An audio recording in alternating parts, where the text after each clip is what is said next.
ಯೋಗಿಯಾಗಿ ಹೇಗೆ ಸೇವೆ ಸಲ್ಲಿಸಿದರು ಹಾಗೂ ಅಣ್ಣ ಸಮೀಪದಲ್ಲಿದ್ದು ಅವರ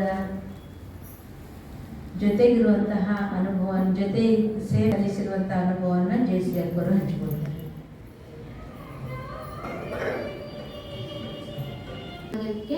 ಬಹಳಷ್ಟು ಮತ್ತು ಸಂತೋಷದ ವಿಷಯ ನಮ್ಮ ಭಾಗದಲ್ಲಿ ಕೊಟ್ಟಿರುವಂಥದ್ದು.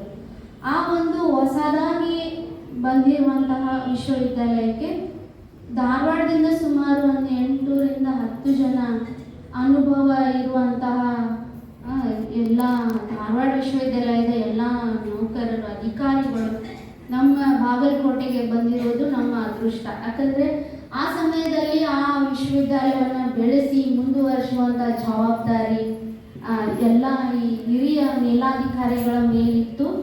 ನಾವು ಅದು ಹೊಸದಾಗಿ ಬಂದಿರೋದ್ರಿಂದ ಅದರಲ್ಲಿ ನಮ್ಗೆ ಏನು ಅಂತ ಗೊತ್ತಿರಲಿಲ್ಲ. ಅದರಲ್ಲಿ ನಾನು ಮಲ್ಲಿಕಾರ್ಜುನ್ ಸರ್ ಅವ್ರ ಹತ್ರ ಡ್ಯೂಟಿ ರಿಪೋರ್ಟ್ ಮಾಡಿಕೊಂಡು ಅವರೆಲ್ಲ ಹೇಳೋರು. ಸಾಕಷ್ಟು ವಿಚಾರಗಳನ್ನು ನಾನು ಕಲ್ತಿರೋದೇ ಅವರಿಂದ. ಎಷ್ಟೆಲ್ಲ ಕಚೇರಿ ಕೆಲಸಗಳನ್ನು ಎಷ್ಟು ಸುವ್ಯವಸ್ಥಿತವಾಗಿ ನಿಭಾಯಿಸಬೇಕು, ಯಾವ ರೀತಿ ಮಾಡಬೇಕು, ತಪ್ಪುಗಳಾದಾಗ ಅದನ್ನು ಹೀಗೆ ಸರಿಪಡಿಸ್ಕೋಬೇಕು, ಎಲ್ಲ ವಿಚಾರಗಳನ್ನು ಭಾಳ ಸುವ್ಯವಸ್ಥಿತವಾಗಿ ಭಾಳ ನೀಟಾಗಿ ಹೇಳ್ಕೊಡೋರು. ಅದು ನಮ್ಗೆ ಏನು ಗೊತ್ತಾಗ್ತಿರ್ಲಿಲ್ಲ. ಆದರೂ ದಿನ ಹತ್ರ ಕಲಿತು ಭಾಳಷ್ಟು ನನಗೆ ಮಾತ್ರ ಖುಷಿ ಆಗಿರೋದು ಅಂದರೆ ಬಹಳಷ್ಟು ನೀಟಾಗಿ ಎಲ್ಲ ಕೆಲಸಗಳನ್ನು ನಿಯಮಾನುಸಾರವಾಗಿ ಹೇಗೆ ಮಾಡಬೇಕು ಅನ್ನೋದನ್ನೆಲ್ಲ ಕಲಿಸ್ಕೊಡ್ತಾ ಇದ್ರು. ಅದು ನನಗೆ ಒಂದು ವಿಶೇಷವಾಗಿರುವಂಥ ಅನುಭವ. ಇದುವರೆಗೂ ಸಿಕ್ಕಿರೋದು ನಾನು ಏನೇ ಅದನ್ನು ವರ್ಕ್ದಲ್ಲಿ ಭಾಳಷ್ಟು ನೀಟ್ನೆಸ್ಸು, ಪ್ರಾಮಾಣಿಕತೆ, ನಿಯಮಾನುಸಾರ ಮಾಡ್ತಾ ಇದ್ದೀನಿ ಅಂದರೆ ಇವತ್ತಿಗೂ ಮಲ್ಲಿಕಾರ್ಜುನ್ ಸರೇ ಮುಖ್ಯವಾಗಿರುವಂಥ. ಬರೀ ಅವರು ನನಗೆ ಮೇಲಾಧಿಕಾರಿ ಅಷ್ಟೇ ಆಗಿಲ್ಲ, ಅವರು ಗುರುಗಳಾಗಿ ನನಗೆ ಎಲ್ಲವನ್ನ ಗೈಡ್ ಮಾಡ್ತಾ ಇದ್ರು. ಈ ರೀತಿ ಮಾಡಿ, ಈ ರೀತಿ ತಪ್ಪಾದಾಗ ಯಾವ ರೀತಿ ಮಾಡಬೇಕು ಅಂತ ಹೇಳ್ಕೊಟ್ಟಿರೋರು. ಅದೇ ನಾನು ಸಹ ಅವರಿಂದ ಕಲ್ತಿರೋದು. ಇದುವರೆಗೂ ವಿಶ್ವವಿದ್ಯಾಲಯದೊಳಗೆ ಅವರು ಭಾಳ ಪ್ರಾಮಾಣಿಕತೆ, ನೀತಿಯಿಂದ ಕೆಲಸ ಮಾಡುವಂಥವ್ರು. ಇವನು ಸಹ ಅವ್ರಿಗೆಲ್ಲರೂ ನೆನಪು ಮಾಡ್ಕೋತಾರೆ. ರಿಟೈರ್ಡ್ ಆದಮೇಲೆ ಸಹ ನೀವು ಅವ್ರನ್ನ ಎಲ್ಲರೂ ನೆನಪು ಮಾಡ್ಕೋತಾ ಇದ್ರು. ವಿಶ್ವವಿದ್ಯಾಲಯದೊಳಗೆ ಒಂದು ಬಹಳಷ್ಟು ದಕ್ಷ, ಪ್ರಾಮಾಣಿಕತೆ ಮೇಲಾಧಿಕಾರಿಯಾಗಿರುವಂಥವ್ರು. ಅವ್ರ ಭಾಷಣದೊಳಗೆ ಹೇಳಿದರು.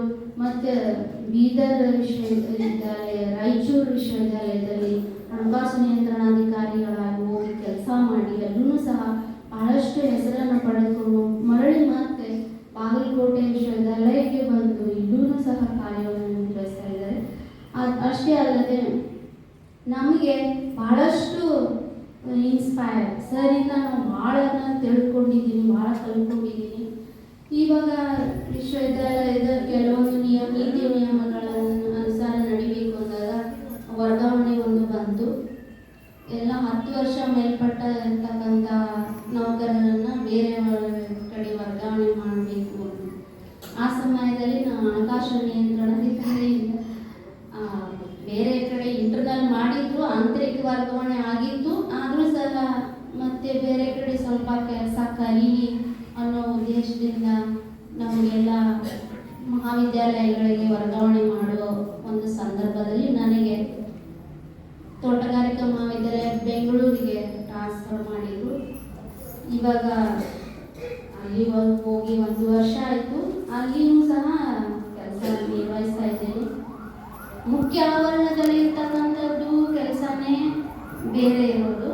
ತೋಟಗಾರಿಕೆ ಮಹಾವಿದ್ಯಾಲಯದಲ್ಲಿ ಇರ್ತಕ್ಕಂಥ ಕೆಲಸ ಸ್ವಲ್ಪ ಬದಲಾವಣೆ ಇದ್ದೇ ಇರುತ್ತೆ. ಅದನ್ನು ಸಹ ಕಲಿತ್ಕೊಂಡು ಮತ್ತೇನಾದರೂ ನನಗೆ ತಿಳಿತಾ ಇರಲಿಲ್ಲ, ಗೊತ್ತಾಗ್ತಾ ಇರಲಿಲ್ಲ ಅಂದರೆ ನಾನು ಮಧ್ಯದಲ್ಲಿ ಸರ್ಗೆ ಫೋನ್ ಮುಖಾಂತರ ಕೇಳಿ, ಸರ್ ಈ ಥರ ಹೇಗೆ ಮಾಡೋದು, ಅವಾಗೂ ಸಹ ಅಲ್ಲೂ ಸಹ ನನಗೆ ಯುವಾಗೂ ಗೈಡ್ ಮಾಡ್ತಾ ಇದ್ರು ಸರ್. ಅವರು ಅಲ್ಲಿ ಮೇಲಾಧಿಕಾರಿಯಾಗಿ ಕೆಲಸ ಮಾಡ್ತಾನು ಇಲ್ಲಿ ಈಶ್ವರೀಯ ವಿಶ್ವವಿದ್ಯಾಲಯದಲ್ಲಿ ಪರಮಾತ್ಮನ ಜ್ಞಾನವನ್ನು ತಿಳಿದುಕೊಂಡು ಅವರ ಜೀವನದಲ್ಲಿ ಅಳವಡಿಸ್ಕೊಂಡು ಅವ್ರು ಹೇಳಿದರು, ತಮ್ಮ ಮಾತಿನಲ್ಲಿ ಹೇಳಿದರು, ಎಷ್ಟೋ ಕಷ್ಟಗಳಿತ್ತು, ಸಿಟ್ಟು ಬರುತ್ತಾ ಇತ್ತು, ವರ್ಕ್ ಮಾಡೋ ಸಮಯದಲ್ಲಿ ಅವೆಲ್ಲ ಬರ್ತವೆ. ಆದರೂ ಅದ್ರ ಮೇಲೇನು ನಾವು ಕೆಲಸವನ್ನು ನಿರ್ವಹಿಸಬೇಕಾಗತ್ತೆ. ಅಂತ ಅಂತ ಒಂದು ಸಂದರ್ಭದಲ್ಲಿ ಅವರು ಎಲ್ಲರಿಗೂ ಸಹ ಸರಿಯಾಗಿ ಯಾವ ರೀತಿ ಮಾಡಬೇಕು ಯಾರು ಹೇಳ್ಕೊಡೋದಿಲ್ಲ. ನೀವು ಹಿಂಗೆ ಮಾಡು ಅಂತ ಯಾರು ಹೇಳ್ಕೊಡೋದಿಲ್ಲ. ಆದರೆ ಎಲ್ಲರೂ ಸಮಸ್ಯೆ ಇದೆ ಅಂತಾನೆ ಹೇಳೋರು. ಹಿಂಗೆ ಅದನ್ನ ಹೆಂಗೆ ಸಮಸ್ಯೆನ ಬಗೆಹರಿಸ್ಬೇಕು, ಯಾವ ರೀತಿ ಸರಿ ಮಾಡಬೇಕು ಅನ್ನೋದನ್ನು ಯಾರು ಹೇಳ್ತಾರೆ. ಆದ್ರೆ ಅದು ಒಂದು ವಿಶೇಷ ಕ್ವಾಲಿಟಿ ಮಲ್ಲಿಕಾರ್ಜುನ್ ಸರ್ ಹತ್ರ ಇರುವಂಥದ್ದು. ಅದನ್ನ ನಾನು ಬಹಳಷ್ಟು ಮೆಚ್ಕೋತೀನಿ. ಎಲ್ಲರೂ ಸಹ ಅವ್ರ ಕಡೆನೇ ಹೋಗಿ ಕೇಳೋದು, ಅವರಿಂದಾನೇ ಅನುಭವ ಯಾರ ಹತ್ರ ಇರುತ್ತೆ ಅಲ್ಲೇನೆ ಮಾತ್ರ ಸಿಗೋದಕ್ಕೆ ಸಾಧ್ಯ. ಅದೇ ರೀತಿ ಅವರು ಈಶ್ವರೀಯ ವಿಶ್ವವಿದ್ಯಾಲಯದಲ್ಲಿ ಬಂದು ಜ್ಞಾನ ತಿಳಿದುಕೊಂಡು ಈಗಂತೂ ಆ ಒಂದು ಜವಾಬ್ದಾರಿಯನ್ನು ಮುಗಿಸಿದ್ದಾರೆ. ತೋಟಗಾರಿಕೆ ವಿಜ್ಞಾನಗಳ ವಿಶ್ವವಿದ್ಯಾಲಯದ ಹಣಕಾಸು ನಿಯಂತ್ರಣಾಧಿಕಾರಿ, ಉಪ ಹಣಕಾಸು ನಿಯಂತ್ರಣಾಧಿಕಾರಿ ಆಗಿ ಎಲ್ಲ ಕೆಲಸವನ್ನು ಬಹಳ ಅಚ್ಚುಕಟ್ಟಾಗಿ ನಿರ್ವಹಿಸಿದ್ದಾರೆ. ಆದರೆ ಮುಂದೆ ಇರ್ತಕ್ಕಂಥದ್ದು ಇದು ಈಶ್ವರೀಯ ವಿಜ್ಞಾನ. ಇದನ್ನು ತಿಳಿದುಕೊಂಡು ಇನ್ನೂ ಹೆಚ್ಚು ಅದರಲ್ಲಿ ಮುಂದುವರೆದು ಬಹಳಷ್ಟು ಅನರ್ಘ್ಯ ರತ್ನ ಆಗಿ ಇನ್ನೂ ಅನೇಕ ಜನರಿಗೆ ಈ ಜ್ಞಾನದ ಸಂದೇಶವನ್ನು ಅವರು ಕೊಡಲಿ ಅಂತ ಒಂದೆರಡು ಮಾತು